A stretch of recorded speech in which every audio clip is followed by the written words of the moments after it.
When you're with Mary Poppins, suddenly you're in places you never dreamed of. And quick as you can say, Bob's your uncle, the most unusual things begin to happen. Everyone loves Mary Poppins, but even Disney's 1964 classic has secrets. Mary Poppins looks normal, but pause it, and you'll notice objects vanish mid-scene. Props teleport between shots, and impossible things happen without digital effects. 10 mistakes slipped past generations. How did millions of viewers miss them? Are there any you noticed before now? Join us as we take a closer look at bloopers in Mary Poppins. Number 10. 8 pieces becoming dozens. In this scene, Mr. Banks sits at his heavy mahogany desk, steam practically rising from his ears. His children had dared to write their own advertisement for a nanny. Not just any nanny, but one who was kind, patient, and fun. To the kids, it was a hopeful letter. To their father, it was pure nonsense. The camera shifts to his hands. He grips that small sheet of paper with cold determination. 1 sharp tear, 2 pieces. Another deliberate rip, 4 pieces now. He keeps going, mechanical and precise, until the letter is reduced to exactly 8 fragments. Count them yourself. 8, no more, no less. Banks marches to the fireplace, drops the scraps onto the flames, and leans back as if the matter is closed. Children's dreams destroyed, household order restored, case solved. But Disney wasn't making a story about order. They were building a gateway for magic, and 8 lonely scraps fluttering up a chimney simply weren't enough to sell the wonder. On screen, those 8 scraps multiply into a snowstorm. Suddenly, there are dozens, maybe 50 or 60, dancing through the London sky like confetti. Somewhere between the fireplace and the rooftop, the math collapses. 8 scraps enter. A blizzard emerges. The continuity supervisor missed it. The editor missed it. Even Walt Disney himself let it slide. And for nearly 60 years, audiences have accepted this impossible arithmetic without blinking. Was it sloppy? Not at all. It was practical filmmaking. The single shot of 8 scraps looked pitiful against London's vast skyline. To fill that chimney sweep of air with spectacle, the crew filmed extra shots using handfuls of paper, then spliced the images together. The magic worked because the audience was watching the emotion, not the numbers. Banks weren't just burning paper. He was crushing his children's hopes, setting the stage for Mary Poppins to descend from the clouds. But when you freeze the frames, the trick is exposed. 8 scraps in, more than 40 scraps out. Unless Mary Poppins had powers that extended beyond the story and into the filmmaking itself, the math doesn't check out. Modern viewers, raised on digital effects, might shrug at this slip. Today, a computer could multiply scraps with the click of a button. But in 1964, every choice was locked into the celluloid. No reshoots or CGI. Every frame was permanent. This tiny blooper reminds us that even Disney, famous for perfection, had limits. And yet, those limits forced creativity. The blooper became part of the film's charm, proof that sometimes magic isn't about getting the numbers right. It's about making the impossible feel real. But paper multiplying out of thin air is nothing compared to this next trick, where Disney made an entire object vanish before your eyes, and almost no one noticed. Number 9. Penguin Cafe's disappearing menu. Think the paper trick was the only mistake in Mary Poppins? Look again. Hidden in plain sight is another blooper almost everyone misses. We're stepping into Bert's sidewalk chalk world, where live actors walked straight into a hand-drawn cartoon. For 1964, this was groundbreaking. Disney was testing the limits of film by blending real people with animated characters, frame by frame. Mary, Bert, Jane, and Michael jump into the chalk drawing and find themselves in a painted paradise. Rolling green hills stretch forever. Streams sparkle under the sun. And in the middle sits a cheerful little cafe. The waiters? None other than penguins in bow ties, waddling with perfect comic rhythm. One penguin struts toward Mary Poppins, balancing a bright pink menu. The timing is flawless. He tips forward and, right on cue, places the menu in Mary's hands. It looks solid, almost touchable, as if you could flip through the pages and find cucumber sandwiches or a pot of tea. Julie Andrews holds it delicately, turning just enough for the audience to see the detail. For a brief moment, the illusion is seamless. What most viewers never notice is what happens next. The camera widens to reveal the whole cafe. Mary is seated properly, her hands folded. The pink menu? Gone. Not on the table. Not with the penguin. Simply vanished. Pause on that frame.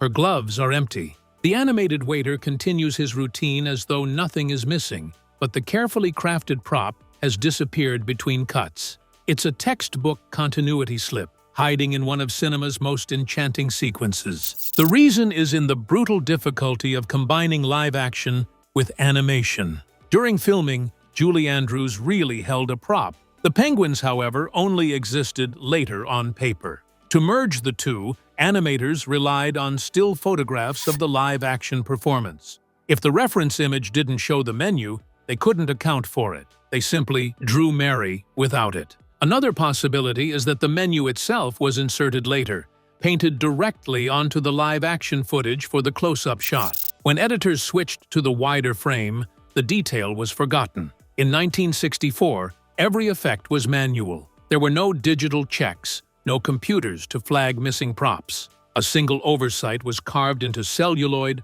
forever. This vanishing menu reminds us how experimental the film really was. Disney wasn't following a playbook, they were writing it. Every frame was a gamble. The scene survived because audiences weren't counting props. They were dazzled by dancing penguins and Mary Poppins' charm.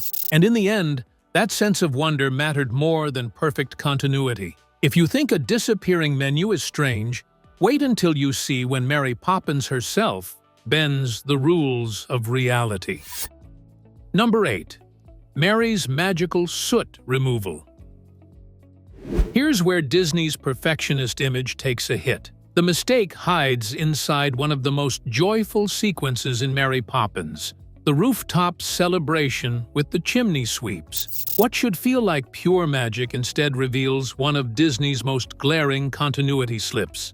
Mary floats gracefully onto the London rooftops, carried by her umbrella with effortless charm. The chimney sweeps cheer as they welcome her into their world of soot and song. It is a striking contrast. The immaculate nanny, in her polished coat and gleaming white gloves, stepping into the messy lives of working men. This is Mary at her most human, ready to trade her trademark perfection for spontaneous fun. The camera lingers on her face as she surveys the gathering, not a hair out of place, her elegance glowing against the smoky skyline. Then comes the moment that defines the scene. Mary reaches out, dips her gloved hand into the soot, and smudges her own cheek. A small action, but it carries weight. It shows that Mary is not too proud to share in the dirt, that she values connection over appearances. The smudge becomes a badge of belonging, a visible mark of her acceptance into this brotherhood of chimney sweeps. Julie Andrews plays the moment beautifully. Her expression softens with a touch of playful rebellion, as if she's savoring the freedom of breaking her own rules. The black streak across her pale skin is striking, a visual symbol of transformation. But the magic slips almost instantly. The very next shot shows Mary looking out across the rooftops with the dancers gathered around her. Her cheek perfectly clean. The soot is gone, as though it never existed. Not even a faint shadow remains. The continuity error undercuts what the story just told us. That smudge was more than makeup. It was character growth made visible. It signaled Mary's willingness to step down from her pedestal and embrace the messy joy of ordinary people. When the soot disappears, so does the meaning of that gesture. What felt like a turning point becomes a throwaway moment, erased by a careless cut. Why did it happen? The rooftop sequence was one of the most complex productions in the entire film. Wire rigs lifted Julie Andrews across the set.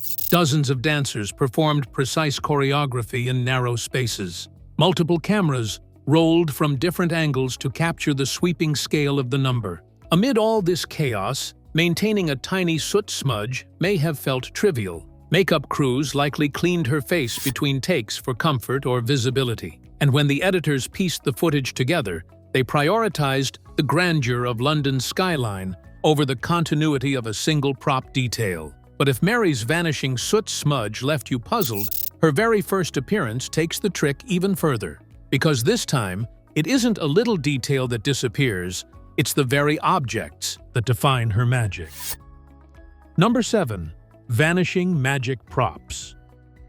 If Disney was known for perfection, then surely the opening of Mary Poppins, the quiet, graceful entrance of the world's most famous nanny, must have been flawless. But hidden inside that very first scene is one of the film's most surprising mistakes, a continuity error that has lived in plain sight for nearly 60 years. The story begins high above London. Mary is perched on a soft white cloud, calmly preparing for her arrival. The wind teases at her veil, and she applies makeup with complete poise. Right away, the movie tells us everything about her character: elegant, magical, and completely in control of her powers. Now, take a closer look at what surrounds her. Resting on the cloud is the legendary carpet bag, the one that holds impossible wonders. In just a few scenes, children will watch her pull out hat stands, mirrors, and bottles of medicine that taste like strawberry jam. Beside it stands her umbrella with the parrot-shaped handle, more than a simple accessory. It talks, it has opinions, and it is as much a companion as it is her mode of travel. Together, these two props are Mary's signature, her very identity. But watch carefully as the camera changes angle. The bag is gone. The umbrella is gone. Mary sits on that cloud completely alone, with nothing at her side but space. One moment, her defining tools are there. Next, they have vanished into thin air. So how could Disney let this slip through? The answer is in the way the sequence was filmed. The close-ups, where the bag and umbrella are visible, were almost certainly shot on a studio set, where Julie Andrews could work comfortably with the prop. The wide shot, showing Mary as a small figure drifting above the city, may have been filmed separately, perhaps even using a stand-in. Matching the positions of every prop between such different setups would have been technically difficult, especially with the visual effects methods available in the early 1960s. When editors pieced the footage together, their priority was the grandeur of the image. A figure floating serenely on a cloud, set against the vast London skyline, was far more important to the overall mood than strict continuity.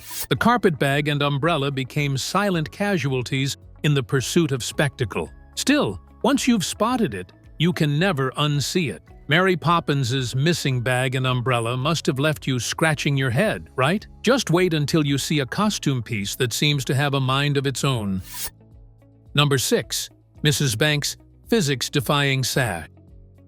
Disney's perfection slipped in one of the most unexpected places, Mrs. Banks' own front door entrance. What should have been a straightforward moment turned into one of the most baffling continuity failures in Mary Poppins, thanks to a piece of clothing that seemed to develop a mind of its own. Mrs. Banks sweeps into the Banks household with dramatic energy, her "Votes for Women" sash proudly strapped across her chest. That sash is more than decoration, it's her badge of identity. At one glance, it tells us everything about her politics, her independence, and her defiance of Edwardian expectations. It is shorthand for the suffragette movement, stitched directly into the costume.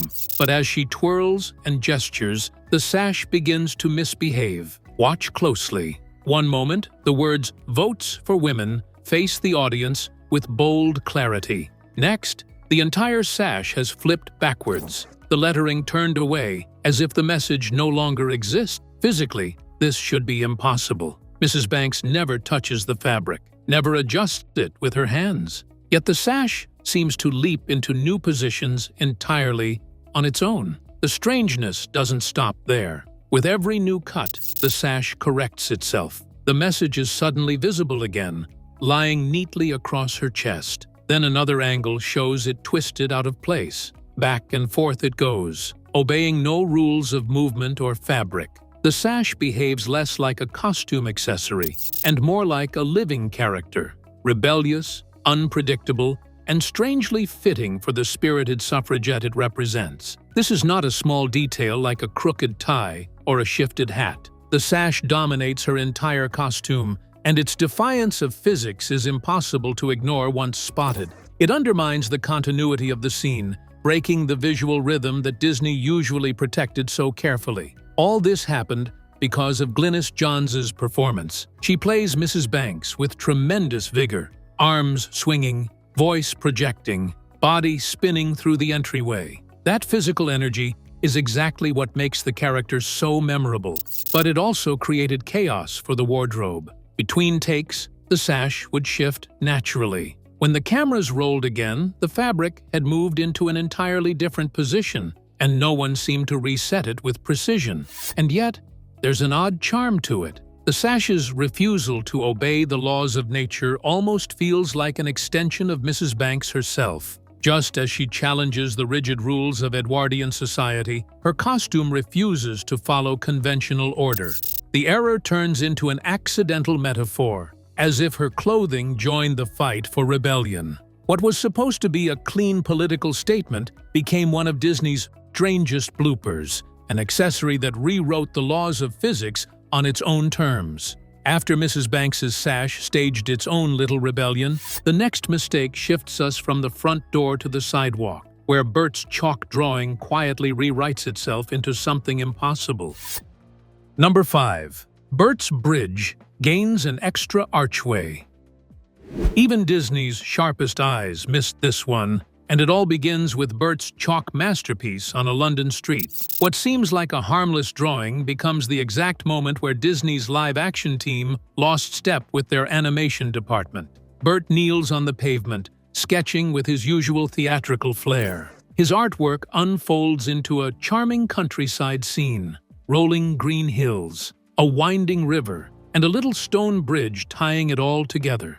It looks simple, almost childlike, and that simplicity makes it believable. This is the kind of image you could imagine a street performer creating in a single afternoon. Now, focus on that bridge. Bert draws it with a single graceful art. One tunnel, one neat opening where the painted water flows underneath. The camera lingers long enough to establish its design beyond any doubt. The drawing feels achievable, and it reflects Bert himself, practical, cheerful, and uncomplicated. But the magic leap into the chalk world changes everything. Mary, Bert, Jane, and Michael land in the animated countryside, and suddenly that modest bridge has been redesigned. The simple single arch has split into two. The water now runs beneath dual stone tunnels, creating a structure far more elaborate than the one Bert actually drew. Pause the film during that transition, and the error becomes glaring.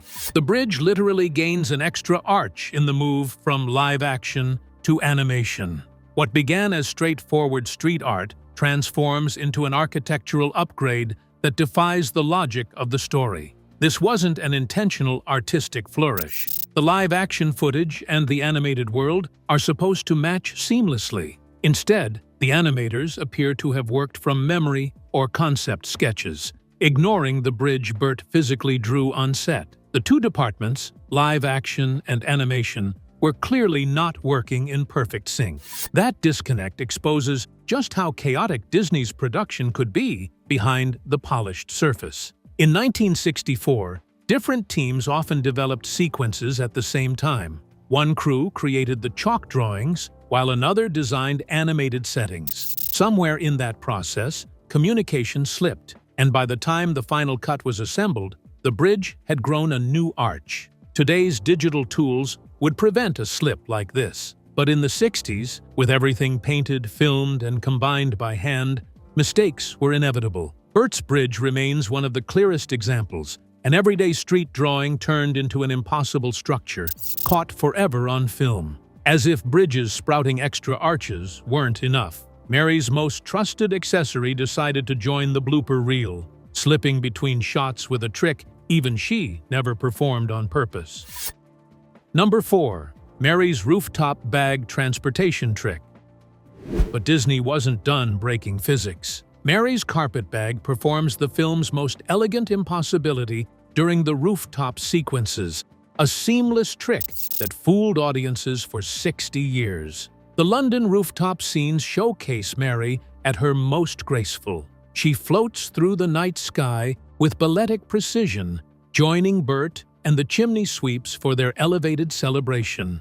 Every movement radiates supernatural elegance. Watch Mary as she touches down on the slanted roof tiles. Her iconic carpet bag rests firmly in her right hand, swinging slightly with her landing motion. The bag's weight and momentum look completely natural, a physical object responding to Mary's graceful movements. The bag represents Mary's mysterious nature. Throughout the film, it produces impossible objects from its seemingly normal interior. Coat racks, mirrors, and medicine bottles, the bag contains Mary's entire magical arsenal. Keeping track of its position becomes crucial for maintaining character consistency. But between camera cuts, the bag performs its own vanishing act. In the first shot, Mary grips it firmly in her hand. In the very next angle, without any visible movement from Mary, the bag has relocated to her arm. This isn't camera trickery or editing magic. This is a physical prop teleporting between body positions without explanation. Mary never adjusts her grip. She never shifts the bag consciously. It simply moves from hand to arm like a trained pet, finding its preferred position. The mistake happened so smoothly that casual viewers miss it entirely. The bag's new position looks natural and comfortable. Mary appears completely at ease with her relocated accessory. Only frame-by-frame analysis reveals the impossible transition. The error likely occurred during the complex rooftop filming process. The sequences required wire work for Mary's flight effects, coordinated choreography with background dancers, and multiple camera positions to capture the elaborate staging from every angle. Between takes, Julie Andrews probably adjusted the bag for comfort during the physically demanding wire work. The bag's weight could become uncomfortable during extended harness time, making arm positioning preferable to hand gripping. The teleporting bag actually enhances Mary's magical nature. Her props seem to respond to unspoken commands, positioning themselves for optimal convenience. The mistake becomes accidentally artistic, further proof of Mary's reality-bending powers. Vanishing props and misbehaving sashes aren't the end. Mary's most loyal accessory decided to bend reality itself, pulling off a trick that slipped past audiences for 60 years. Number 3. Bert's broom pickup déjà vu. Disney's perfectionist image takes its biggest hit here, thanks to nothing more than Bert's broom. What should have been a heartfelt moment inside the Banks household turns into one of the strangest continuity errors in Mary Poppins. The setting is calm compared to the rooftop chaos or animated sequences. Mr. Banks is weighed down by the pressures of work and family, and Bert steps in with wisdom. It's a rare scene where Dick Van Dyke plays not the entertainer, but the confidant, offering comfort to a man who feels his world crumbling. As the two men talk, Bert notices his chimney sweep's broom lying neatly across the polished floor. Ever considerate, he bends down and lifts it. The motion feels natural. His hands grip the handle. His back straightens, and the broom rises from horizontal to vertical. A simple action, carried out with the care of a guest respecting another man's home. So far, so good. But watch what happens when the camera angle shifts. Suddenly, Bert is bending down again. The same broom, lying in the same place, gets picked up a second time. Not a variation, not a slightly different move. The same action repeats, as if the film itself hit rewind and played the moment back to us. It isn't sloppy acting, it's a full temporal glitch, Bert caught in a loop, retrieving the same broom twice in a row. Unless time itself bent inside the Banks' living room, the sequence makes no physical sense. Most audiences never notice. The movement flows smoothly, and the emotional dialogue between Bert and Mr. Banks takes center stage. But once you see the loop, it becomes impossible to ignore. The broom has been picked up already, yet there it is again, waiting to be lifted. The explanation is rooted in production. Directors often capture dialogue scenes from multiple angles, repeating the same gestures during different takes. Later, editors piece the shots together for rhythm and emotion. In this case, they accidentally stitched two versions of the broom pickup back to back, creating a duplicate action hiding in plain sight. Still, the moment feels almost poetic. Bert has always danced on the edge of the magical, jumping into chalk drawings, gliding across rooftops, waltzing with penguins. Perhaps even a simple broom should obey his strange, reality-bending charm. The next mistake proves that even the furniture can't stay loyal.